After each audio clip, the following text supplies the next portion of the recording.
bien nous allons nous intéresser encore un peu plus à l'outil de remplissage. Donc, nous allons montrer comment on peut réaliser une boule. Donc, je vais faire un cercle ici.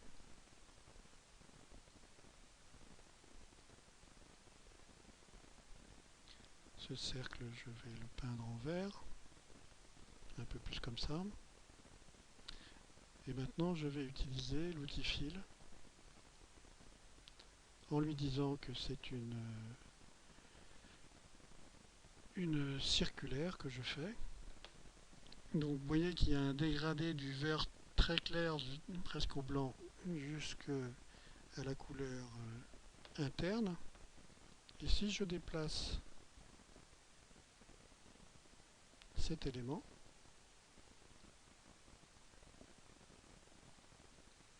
vous voyez qu'à chaque fois vous avez un cercle qui vous permet de savoir comment agit. Donc vous voyez le soleil qui se lève sur la Terre, hein, par exemple.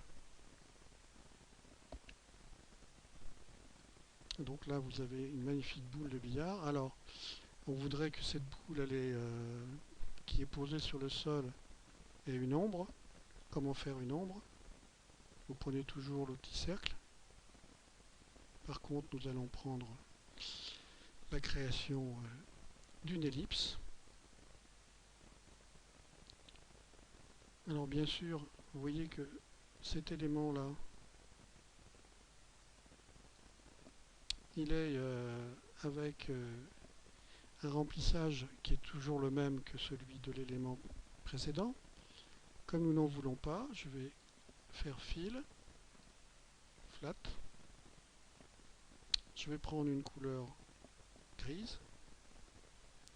Et maintenant, regardez, ici je vais dans ce qui est le feather control, c'est-à-dire en fait textuellement la plume de contrôle. Mais en fait, ça fait sur les bords des éléments, ça fait comme des petites plumes, c'est-à-dire en fait ça va diffuser la lumière autour de cet élément. Donc si je clique sur cet élément, vous voyez que cet élément fait comme une ombre qui disparaît. Maintenant ces deux éléments, je voudrais les centrer. Je les prends l'un avec l'autre. Je fais un arrange. Je fais un alignement. Je vais les centrer sur la verticale. Ah, je me suis trompé. Je reviens en arrière. C'était ici, sur l'horizontale, qu'il fallait les centrer. Voilà, les deux éléments sont centrés. Maintenant, si je remonte cet élément, vous voyez qu'il y a un problème. Il est par-dessus, alors qu'il devrait se trouver par-dessous. Alors, vous savez que c'est très facile à changer. Il suffit de prendre l'ellipse ici, la passer au-dessus. Et maintenant, cet élément est bien en dessous. Donc, je peux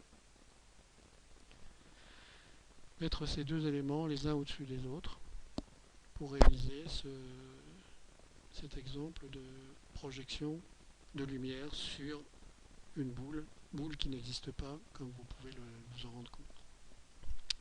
À bientôt.